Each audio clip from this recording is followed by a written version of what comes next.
Good day, everyone. So, I'm going to record this webinar, although I made it live in Facebook, but the version in Facebook is not clear. So, I hope this recording will have a clear version of the recording.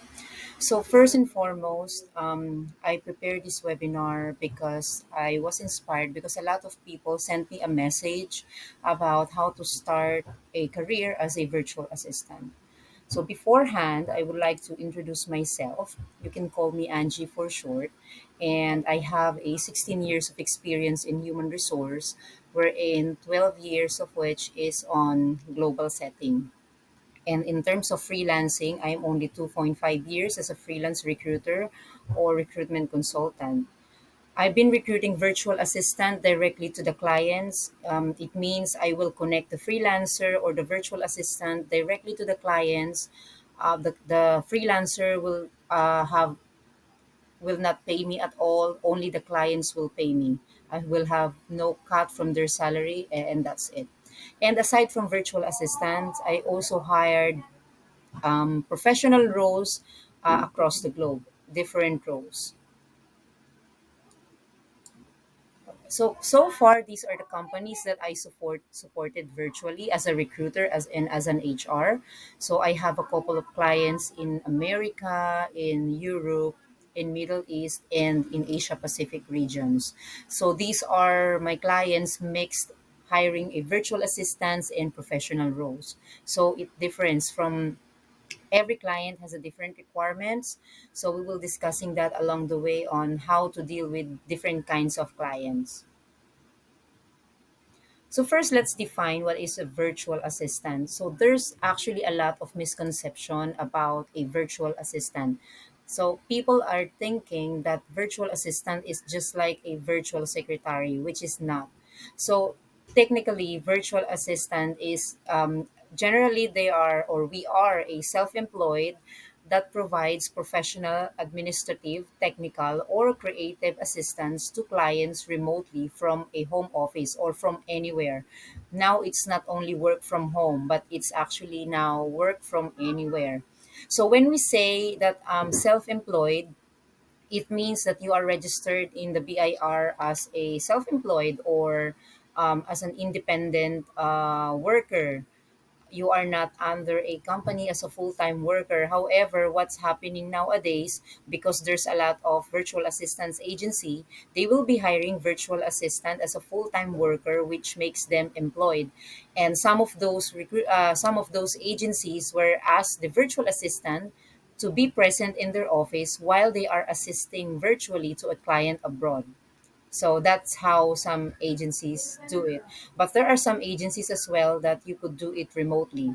So we are a self-employed majority, but also full-time is good. The end advantage of being a full-time virtual assistant or a full-time worker, permanent employee, you do have the mandatory benefits here in the Philippines as well as health insurance, which is good.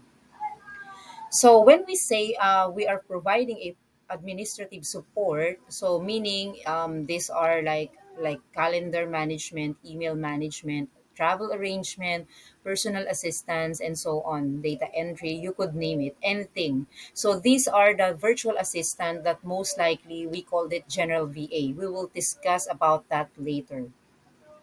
And when we say technical support, these are the web developer, programmer, data analyst, and so on that provides technical support. And for creative assistants, they are like uh, a social media marketing, blogger, copywriter, what else? Photographer. Those are the creative jobs who provides a creative assistance. So all those roles, as long as it's can be done remotely, so we can all be a virtual assistant. So we have two types of virtual assistants. So I categorized it by myself based on my experience as a recruiter. So we do have a general virtual assistant, and most likely the task of general VA is calendar management, email management, travel arrangement, personal assistance, phone call management, daily briefing, data entry, and sometimes lead generations. So anything that could be assigned to you under the sun, as long as you could provide assistance remotely. So basically, that is general virtual assistant. And sometimes you'll be handling the client email, personal affairs, like you will be his or her personal shopper in Amazon or other online shopping, anything. So that is typically a general virtual assistant. And of course, since this role is a general VA, so technically the pay is like lower than the VA with specialization. So the other types of virtual assistant is the virtual with VA with specialization, wherein some of the specialization is social media management, community management, marketing, sales, customer service, bookkeeping, human resource, e-commerce, insurance claims, healthcare, data analytics, transcriptions, voiceover, video editing, copywriting, SEO, and so on. So there's actually a lot of VA with specialization, which probably you wouldn't know that you already are specialized, but you didn't know that you can do your job actually remotely. So, but the thing is, it's not because you are a VA with a specialization, you will not learn how to be a VA as general. So it will be an advantage if you are a VA with specialization, but at the same time, you know what are the tasks of a general VA. You could perform those tasks as well. So these are the essential skills if you are aspiring virtual assistant. So I enumerated these skills based on my experience as a freelancer and based on my experience in dealing with the clients and with the applicants or freelancer as well. Because when you are a virtual assistant, most of the time, let's say 90%, you will be working alone. There will be no one to onboard you. There will be no one to help you. You don't have anyone to ask. Even your client, you wouldn't be able to ask them how to do the job because they don't know the job too. They will just reply to you, "That's why I hire you, for you to do that job, not to ask me." So the number one skills that you need to acquire if you wanted to be a virtual assistant is your communication skills. You need to improve your written and verbal proficiency. So you have to understand the importance of effective communication in delivering tasks and collaborating with clients remotely. So why? For example, the client gave you a task, you wouldn't do the task straight, right? So you have to ask your client, what do you want from this task? When will be the deadline? How do you want it to be? Do you want it to be in a presentation? Do you want it to be in a video type or anything? You have to communicate to the client before the project, in the middle of the project, and near the end of the project. So to make sure that you are on the same page of what you want. So number two skills that you need to have or acquire is time management and organization. So some of the virtual assistant, you will be working like 5 hours per day. It's part-time, but there's actually a lot of tasks that is waiting for you. So how are you going to manage your time and organize your task in 5 hours per day? And if you'll actually enumerate all those tasks, it should be done more than 5 hours per day. So again, your communication skills will come in. You will ask the client about the deadline, when you will be needing this, and you will organize your task and your time on completing these jobs. So there are some tools that you can actually use for free to manage your time, your task, and to organize your task as per the priority. And later on, we will be discussing that. So, handling multiple tasks efficiently. This is very important. Learn techniques to prioritize task management or meet deadlines while you maintain the quality of work. The next skills that you need is the adaptability and flexibility. Being in virtual assistance, it's a fast-paced world. So especially most of the client, they are a startup. So if they're startup, they wanted to move fast. So they will be asking you to do this project, and they will tell you later on, stop that, do this one first. So you need to be very flexible on this. You need to be very flexible on your client's need and so on. So try to navigate diverse projects and industries, discover strategies to adapt quickly to different clients and industries as well. So independent, of course, you need to be independent because most of the time you'll be working alone in handling remote work, and be resourceful to strategies on meeting work demands. So use YouTube, use Google on how to do those tasks. If you don't know anything before you ask your client, you could actually um, use Google and YouTube to search on how to do it. Everything now is in online. And then if you can find anything, you could ask your client, or if you started to do something, then um, you can ask your client halfway. So I have this basic software and tools you need to know if you wanted to be a virtual assistant. So let's go on it. So if you want to be a general VA, for the calendar management, Google, Outlook, iCal, Calendly, and Tidycal is the most famous tools to use. Google Suite or Google Workspace because it's easy to collaborate. So that is the Google Calendar. And for the Outlook, it's Microsoft.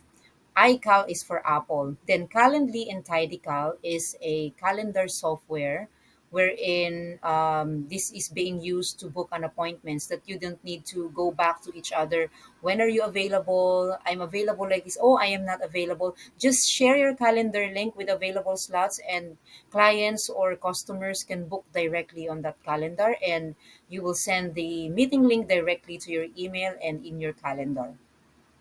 Email management, still it will be Google, Outlook, and Apple Mail. This is widely used in virtual assistant. The reason why Google and Outlook is always there because it's easy to collaborate.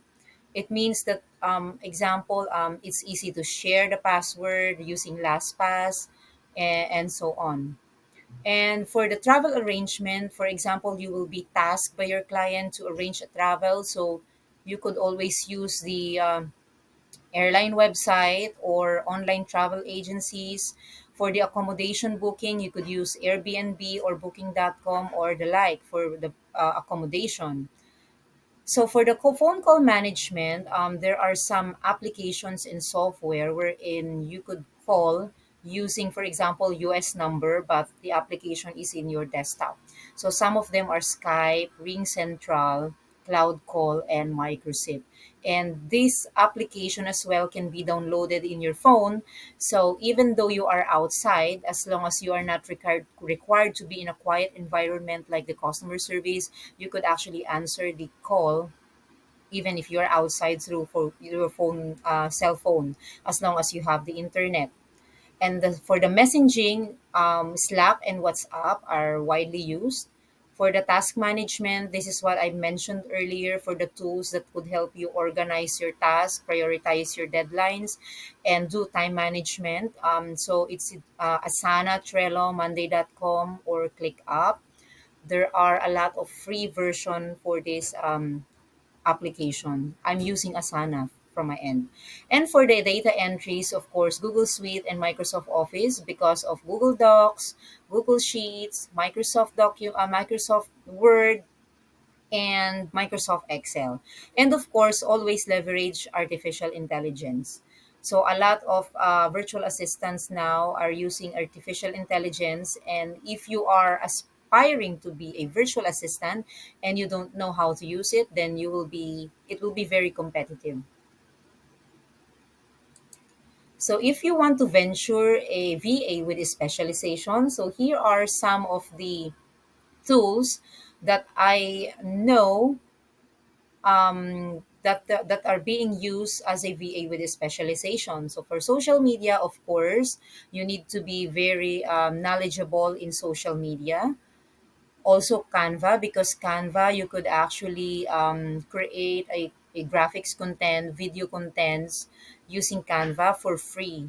And Hootsuite. So Hootsuite is a platform wherein they are preparing the content calendar, the posting, social media as well. But there is actually AI now that could replace Hootsuite. So we called it Predis AI. I'm using that one, and I tested, and it's really great. It could generate for you a graphic design like Canva. It could create as well a content calendar like Hootsuite. You could generate a hashtag, you could generate a caption, and you could post in all social media platform at the same time, all together as per the schedule that you wanted it to be, all for free version. That this is actually nice, for this AI. For community management, most likely I will be having this recruitment for the crypto company or gaming company. So most likely you should know how to use Discord and Telegram, and they will be requiring you to have an active Discord and Telegram account as well. For marketing, MailChimp, Active Campaign, or similar, these are the marketing email campaigns that they are using, wherein you can send it one time to all like 1,000 people. And then you could also monitor how many people click the email, how many open the email, how many replied. If you wanted to venture sales, then you should know how to use Salesforce, Salesforce and HubSpot. And if you are in customer service, it's a CRM. So if you do have already an experience in customer service and BPO, then that would be a very good advantage for you. So if you are a bookkeeper, Zero in QuickBooks is widely used in virtual world.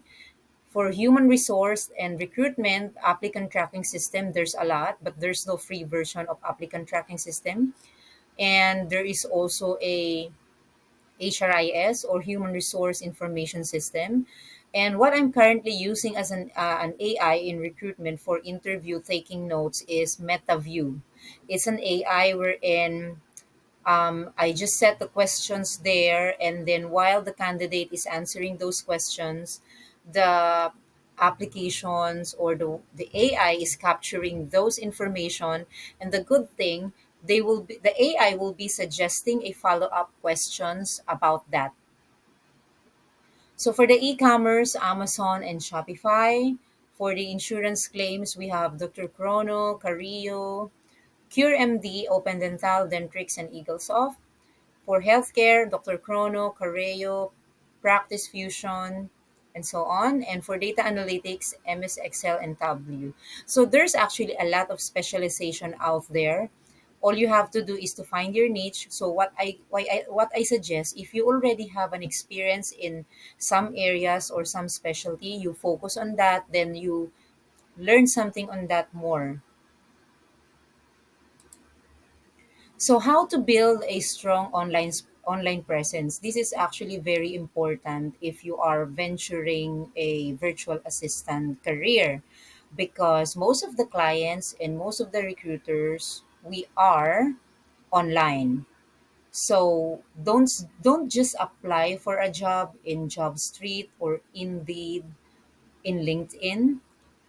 Yes, we do sometimes post on advertisements, but we wanted someone with online presence. If we couldn't find that, 90% of the candidates who are applying on the job sites is rejected, to be honest, because they are not on the right fit. So I would suggest to build a strong online presence. So number one you can use is LinkedIn. So optimize your LinkedIn profile. Use a professional picture, create a banner using Canva, it's free. Make an appealing headline. Headline is very important because if recruiter is searching for a virtual assistant or any roles, when they hit search, the thing that will appear is your picture, your name, and your headline. So your headline, like what are you currently doing, what is your role, or what is your expertise. You can put your job title, you can put what you are doing right now. Are you a co-founder, are you a social media manager, virtual assistant, with what specialty? So headline is very important. And then the about part of LinkedIn, it's also very important to update it. After this webinar, I'll be conducting another webinar on how to optimize your LinkedIn profile, and then at the same time using AI to help you organize your LinkedIn profile, especially the part in the about you. And of course, you have to complete the working experience or employment experience. Make sure that your working experience matches your resume. The next part is the education, and then there is part in LinkedIn about recommendation. So ask your previous boss, your previous team leader or supervisor to give recommendations about you. So if they are in LinkedIn as well, you could actually do that and request that from them. So number two is personal website. Building a website is very expensive. So maybe we could find a very cheap domain, but it's not only that. The hosting is like very expensive. The creation of website is very expensive. So but there are some platform who offers free websites, so you can use that like Wix, but you will not only have the domain like www.yourname.com because it's for free. And then, of course, social media. Try to create a Facebook page and then make a content using Predis AI regularly. It's okay if no one is liking or sharing your content. It's really like that. When I am starting, I'm using only my social media as a portfolio. I don't care if someone like it or share it. I just use it to compile my job vacancy. So if I need to look back on something, I'll just browse it down. So later on, so 3 weeks ago, my followers like became 2,100. So starting, you will get there, just you need to be consistent. So post a content. If you are a accountant, for example, create a content using a content related to accountancy. So number two, establish a professional brand image. So learn how to create a consistent and appealing brand that reflects your skills, values as a virtual assistant. And of course, how you will be able to, most of the brand image right now, it's all in the social media, so it's same. So it's still there. So number three, networking with potential client and other virtual assistants and recruiters. So explore networking strategies to expand your professional connections and potential client. So try to follow some recruiters, connect with them, and if you connect with them, try to make it personalized, not just like randomly clicking connect, connect, connect. You could actually put a note that, hey, how are you? I've seen in your profile that you are actually recruiting for this role. I am actually in that industry, and I'd like to connect with you for future opportunities. Something like that. And of course, the tip is see how the expert VA do it. Check their profile, check their LinkedIn, check their social media pages, check their website. You could actually copy and paste how they do it. And then it will take time. So be patient. Your online presence, it will take time to be there, but you will be there for sure. So now, how are we going to effectively craft a resume and portfolio as a virtual assistant? So number one, showcasing relevant experience and skills. So learn how to tailor your resume and portfolio to highlight the most relevant experience and skills that you have for your potential clients. So if you have the experience, don't say that you don't have an experience. You already have the experience. It's just that it's not virtual. So that is counted as an experience. So all you have to do, if you craft your portfolio and a cover letter or resume, you would relate this experience to your potential client and how you could use that in working remotely. Number two, highlight achievements and successful projects. So emphasize your past success to demonstrate your value as a virtual assistant. So you could say that you are very independent and resourceful. In fact, when I was working at this company, I was actually given the award of Employee of the Year for 2 consecutive years because I have achieved this. And number three, personalize the resume to target specific industries and clients. So customize your resume to align with the needs and preferences of potential clients in various industries. There's actually a lot of proposals that are too generic, and client doesn't appreciate that because it's so obvious that the cover letter were just copy and paste from other covering letter, and that's it. So it's better to personalize it so you'll have more connection to the client. So where are you going to get a gig? So me, from my end, I really started with Upwork. So these are the top five for me wherein you could get your virtual assistant job. So Upwork is the number one for me. Why? By the way, this is not sponsored. So why Upwork? Because Upwork has all the niche, and then Upwork has a safe payment platform for freelancers. It means you won't get scammed as long as the contract is initiated in Upwork. The downside in Upwork is they have 10% fees to the freelancer. And at the same time, there is a connect for you to apply or to submit a proposal. Wherein if you I mean you couldn't just apply to all of them because you need to manage your connect wisely. So apply only to the job posting that you feel that you are more qualified for. Number two is Fiverr. Although Fiverr has a lot of niche as well, but Fiverr is more effective on one-time project like web developer, one-time recruitment, social media, and so on. It's very rare to see someone working there hourly in Fiverr because it's like you have a portfolio and you will um, what you call this, you will sell your portfolio and then they will create some kind of order. They called it an order. Number three is LinkedIn. By the way, Fiverr also has a safe platform for payment, so it's really recommendable. For LinkedIn, the good thing about LinkedIn, you could actually get a direct client in LinkedIn, wherein one of my clients I get from LinkedIn directly. At first, I don't know that they are a company based in the Netherlands, but because the job advertisement says Philippines, so it means that they're just looking for someone based in the Philippines. So when I started to talk with them, so I was surprised. The CEO is a Dutch, so and the company is based in Netherlands. So LinkedIn is a great space to get a direct client. However, the contract will be initiated directly between you and the client. So it's like a DocuSign contract or Hello Sign contract. You will sign, he will sign, and that's it. You will work. So all you need to do is to trust him that he will pay you on the agreed payment terms because LinkedIn do not have that freelancer payment platform.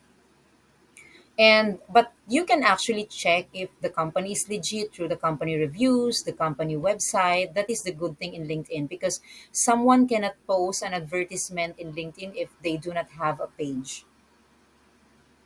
Number four is virtual assistant agencies. There's a lot of virtual assistant agencies here in the Philippines, which you could use. So Outdesk, Athena, those are the famous that ClearDesk. There's a lot actually. Cloud, I think Cloud Office something. Yeah. So the good thing about these agencies, they offer the role full time, although sometimes it's not work from home, but it's stable because it's full time. The only and since you are working with an agency, there is an account manager in each team, and if you don't know something about the job or you feel lost, this account manager will help you. So you can actually if you are not like independent enough, being in an agency will be a good start for you. And once you have a 1 year or 2 years experience in an agency or as a virtual assistant, clients will flow. Believe me. And the next thing is the online jobs PH. So actually, I never tried applying here, but I do have an account. But in my experience, the rate is really low. It's like $3 to $4, and there is no safe platform for the payment as well. That's why online job PH is um top five for me. So, how to create a winning proposal for virtual assistant jobs? So, number one is you should tailor proposal to specific client needs and requirements. So, that's the thing. Read the job descriptions. Make sure that your proposal and your resume matches to the client's requirements and needs. Because don't be too generic. If you want to have a virtual assistant job, make an effort, be patient, because now the competition is really high. So the only thing that could make you difference from other virtual assistant is to personalize your application, understand the job description, and how you will help them on this job that they are looking for. So understand how to customize your proposal to address the unique needs of each potential clients. So number two is showcase your expertise and providing relevant sample of works. So if you have a past experience but it's not related to virtual work, it's okay. It's okay. That would do as a portfolio. Learn how to present your skills and expertise effectively through previous work samples. Number three, address client pain points and offer a solution. So in creating a proposal, always offer a solution. So for example, you need first to identify, of course, what are the client pain points based on the job description, and then you tailored a solution to address their challenges and demonstrate your value. And of course, you will offer a solution based on the skills that you have acquired in your previous job or previous sample of works. By the way, in submitting a proposal, take note, beware of scammers. There's a lot everywhere.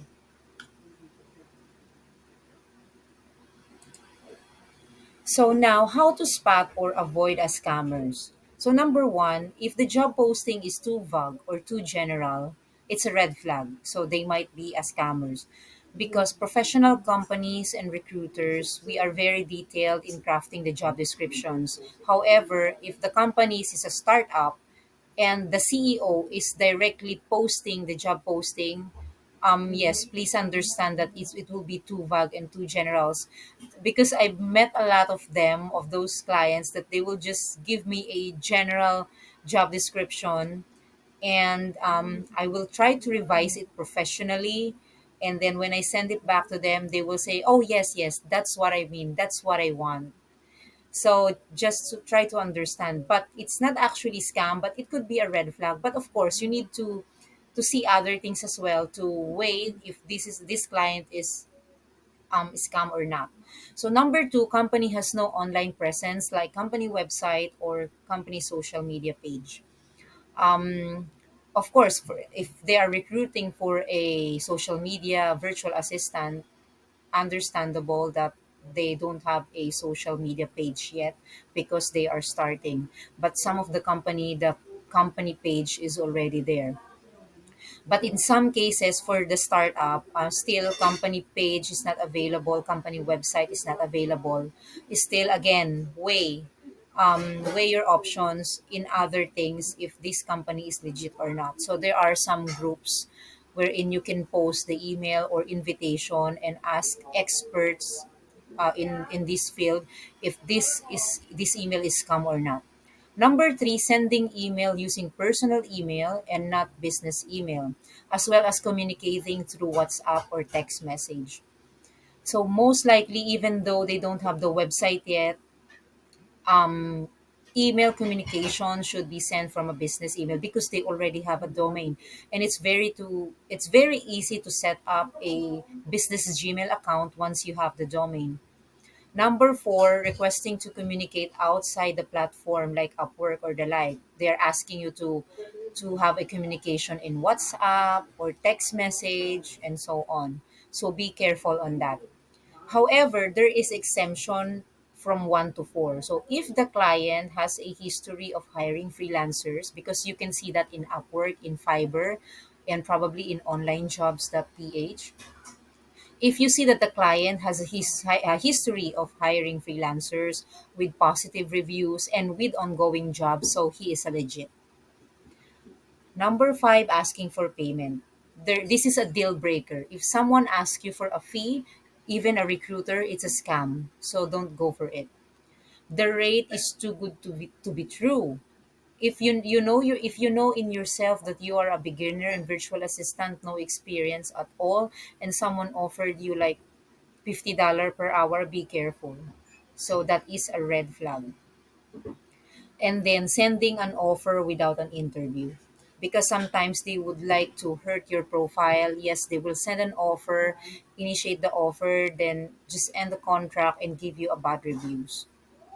So these are the things that we need to look into if we are applying or submitting a proposal, or if we receive a text or an email from someone. Also, if you receive an email from someone or text or WhatsApp with link asking you to click that link, be careful, because it might be a, some a way to fish information or to hack your phone or computer. So be careful in clicking those links. So going back to the submission of proposal, I would like to show to you what is a good proposal and not so good proposal. So this is the recent job posting that I have. It's a VA dental billing. That is the job title. So as you can see, I do have the company information, job details, qualifications required, software and tools, work schedule, um, recruitment stages, even I put it there, and the rate. So I put the rate. In some cases, I'm not putting the rate because it means the client wants to negotiate. But basically, if I am recruiting, the minimum rate of my clients is $7 per hour. So as you can see, it's complete information. So it's very detailed. So now I'm going to show you two sample proposal. So this one with check because this is a good one, and one with X because this is not so good one. So as you can see, the proposal is to general and AR specialist, and he mentioned that dental and mental practices were a dental, not a dental office, we're a dental billing company. So it's like it's a turn off already when the client saw this one. For recruiter, for me, I don't mind. I care only about the experience. This is not the reason why I rejected this candidate, by the way. So for recruiter, it's okay. I'm fine. We usually read the profile or the CV. But if the client saw this directly, the client will be turned off. To be honest, it's too general. It was copy and paste from some kind of general covering letter. Although he has a 5 years experience, and this proposal has only a 1 year and 7 months of experience, this candidate has been shortlisted, by the way, for the top three candidates for final interview. So as you can see here, she really took an effort to prepare the covering letter or proposal. So good day. I hope you are doing well. I am very much interested in applying for the position of VA dental billing. This is exactly the job title that I use in the job posting. I believe my work experience and acquired skills made me a good fit for the position. My most recent job was census, so she's telling me about her recent job related to the role that she's applying for. So if you have other role before not related, so you don't need to mention that. You could only mention the experience that is related to the job that you're applying for. And then she also mentioned in the second part the dental software that she used before, and what she's been doing as a dental claims officer. And then she mentioned about her personality, that she is a motivated, a team player, and a responsible person. So this is a very, very good covering letter or proposal letter. This is, by the way, in Upwork. And there are many things to look into when we are actually shortlisting. So it's not only about, of course, not only your proposal. We could also look into the budget. In this case, this candidate has been rejected because he is not from the Philippines. It's not discrimination, but that is the requirement of my client. So as a recruiter, I will comply whatever the client desires. So even though this candidate proposed bid is $6, my client budget is 10. So we will provide her 10. So you don't have to worry about that. Maybe you are thinking that she's been selected because she proposed for $6 per hour. It's not, we don't do it that way. And of course, in preparing your cover letter, you could actually leverage AI in creating a proposal. So, a virtual assistant who uses AI can always be up in the market. So, through AI plus the right prompt, AI can do 80% of the job for you. So, why not also use AI in preparing a covering letter or personal proposal, right? And I'm going to conduct a follow up webinar after this, focusing more on optimization of your LinkedIn or Upwork profile, plus sending a proposal using AI. So, okay. So, for some of you who are already using Upwork, you heard already about the boost when wherein you will spend extra connect to boost your proposal. But actually, boosting your proposal will only use up your connect, but it will not make your profile. It will not guarantee that you will be hired. It will only make your profile to be here on the top of the list. So that's what happening because Upwork is also giving the client an overview who is the best match for us. So for example, I post the job posting here as a dental billing. I set the key skills like I set open dental, virtual assistants, dental claims. And Upwork is matching that one based on your skills here. That's why when you are creating your Upwork profile, make sure that your skills here is updated because Upwork is matching you to a potential client based on that. So this is how it looks like when we receive the proposal, and we'll just click thumbs down if you are not shortlisted and thumbs up if the candidate is shortlisted.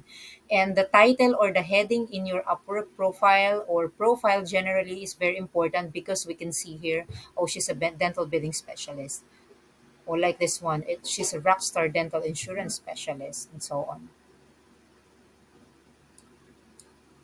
All right. So nailing the virtual assistant interview. But before we go on this part, make sure that you are well prepared if you've been invited for an interview, especially your environment. It must be quiet. I think it's better to use a virtual background if you don't have a plain background. Check your microphone, your headset, and your internet connection. Why? You are applying for a role as a virtual assistant. It means you will be working remotely, virtually. So you must establish during the interview that you already have the good internet connection, set up the microphone and the headset, a good environment. Because if you do have a technical difficulty during the interview, it will give an impression to the client that I need someone with good technical with a good microphone and internet connection. So this person is not, not she's not like having a good internet connection. So that would be a negative part for you.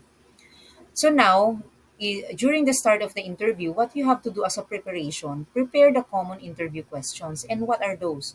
So like, tell me something about yourself. That is very common. Most of the interviews start from there. They will not actually ask you directly what you do.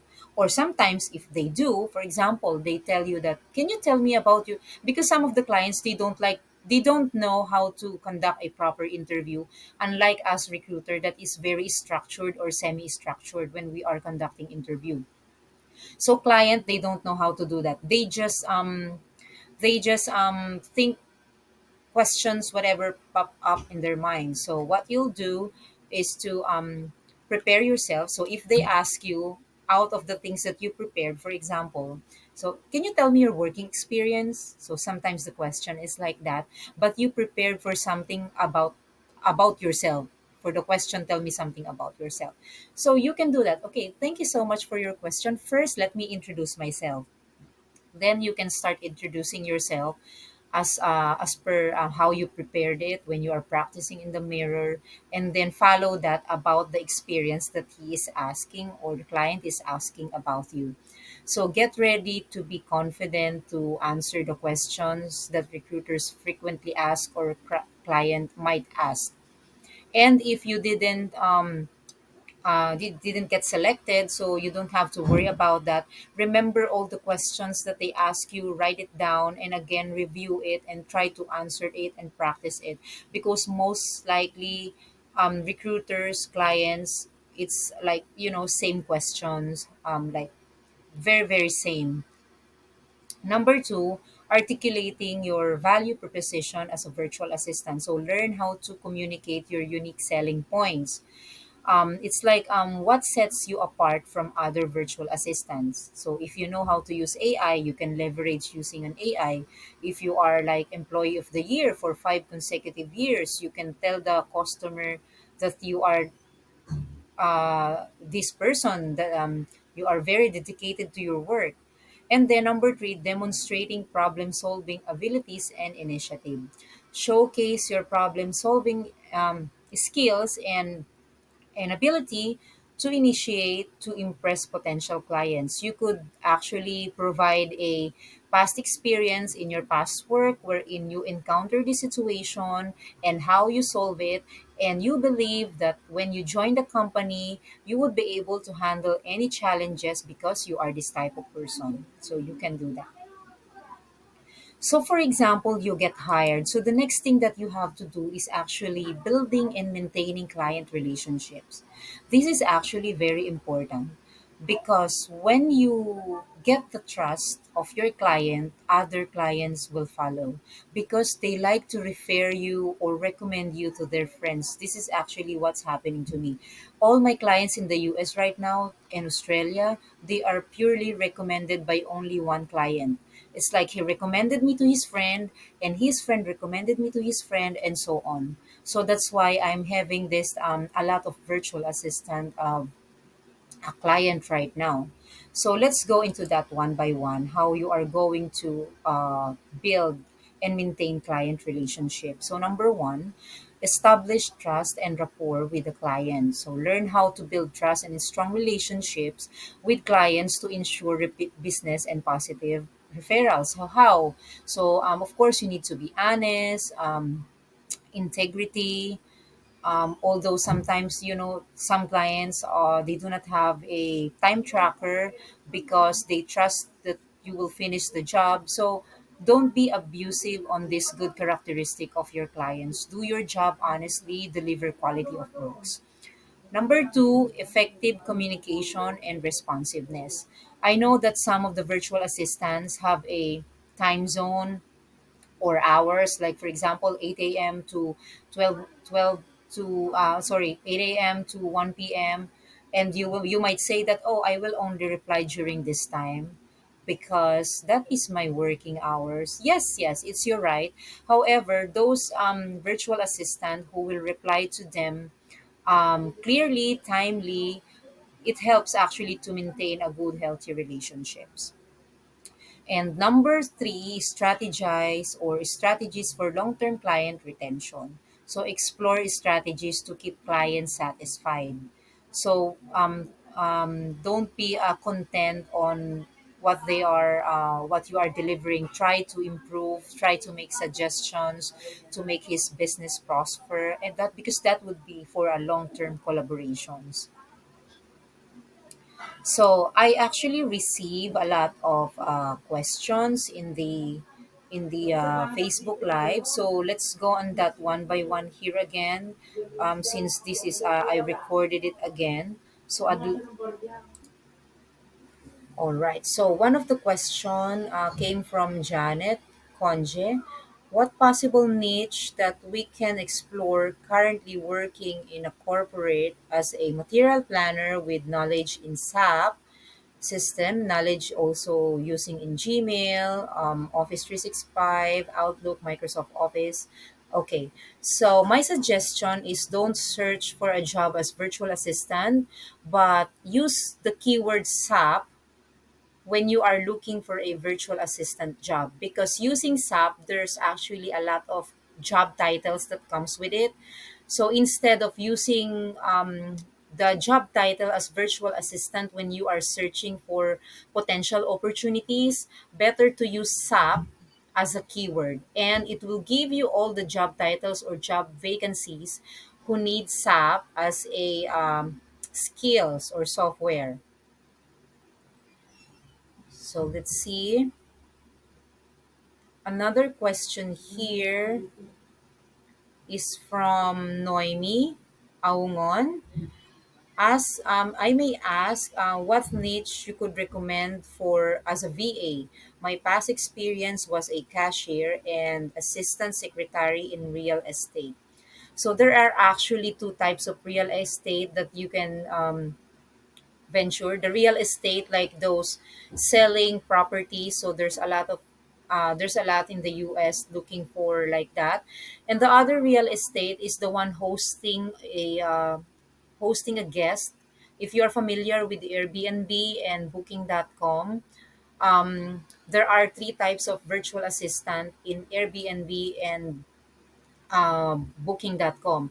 The first one is the property listers. So the one who is putting all the pictures and descriptions of the property and so on.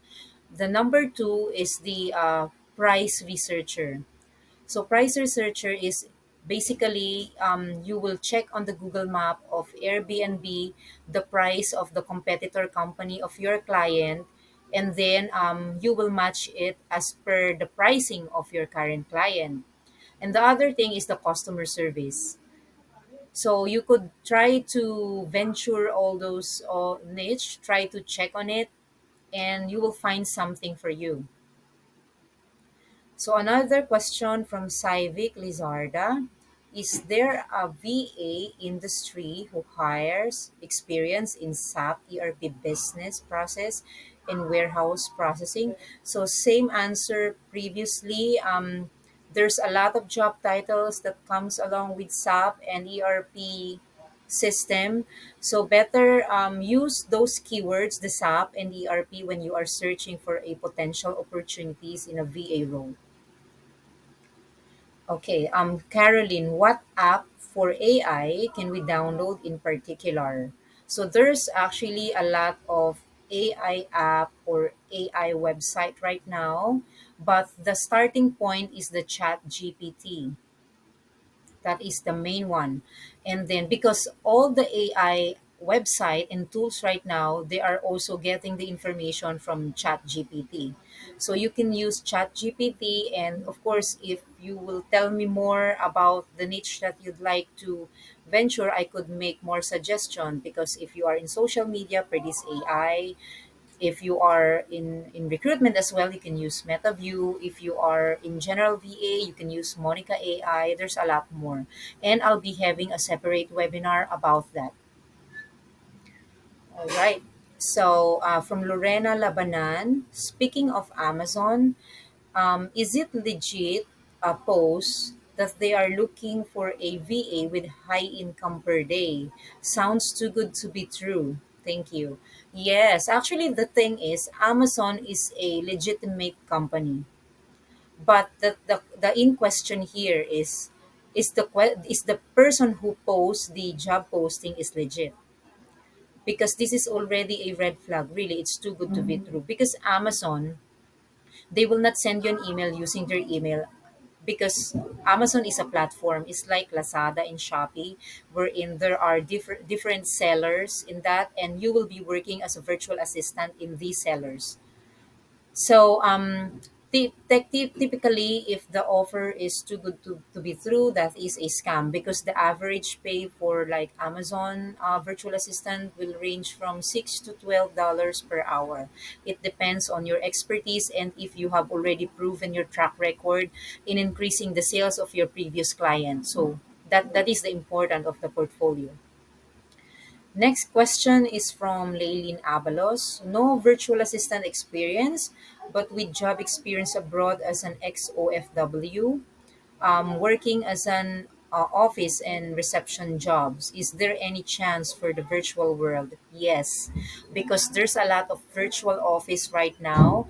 There's a lot of companies who operate virtually, and we don't have physical office at all. But if you notice in their website, there is a company number wherein they will contact this number and someone will answer it. So that comes the virtual receptionist.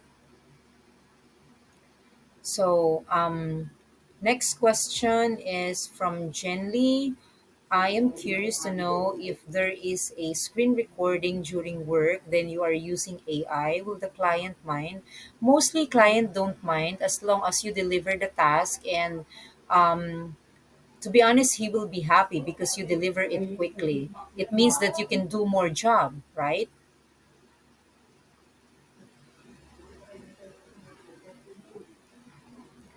The next question is from Sally.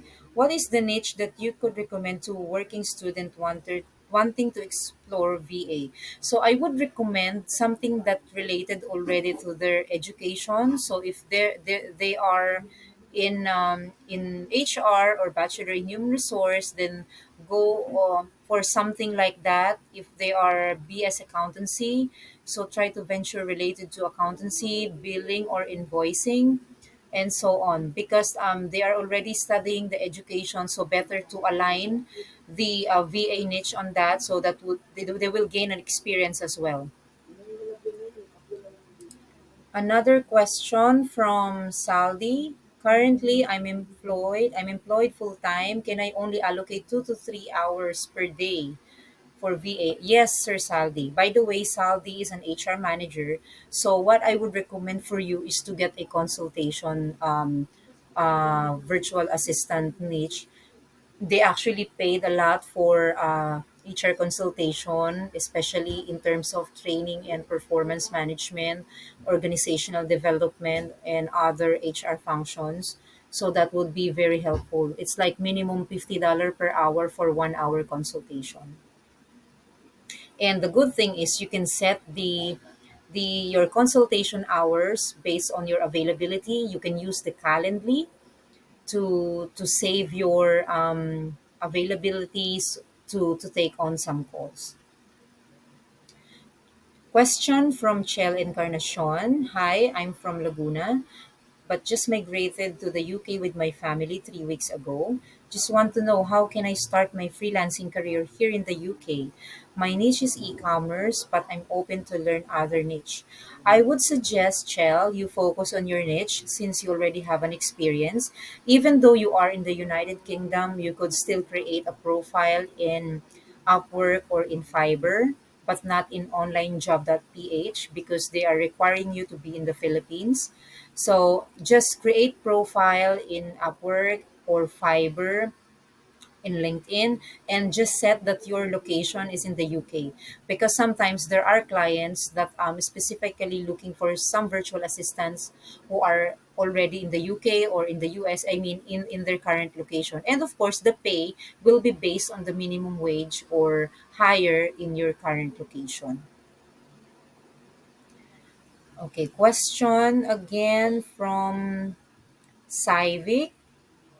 Um, okay, Saivik, she said, I also have some idea in AI using Chat GPT, and I am studying the prompt, how to use it well.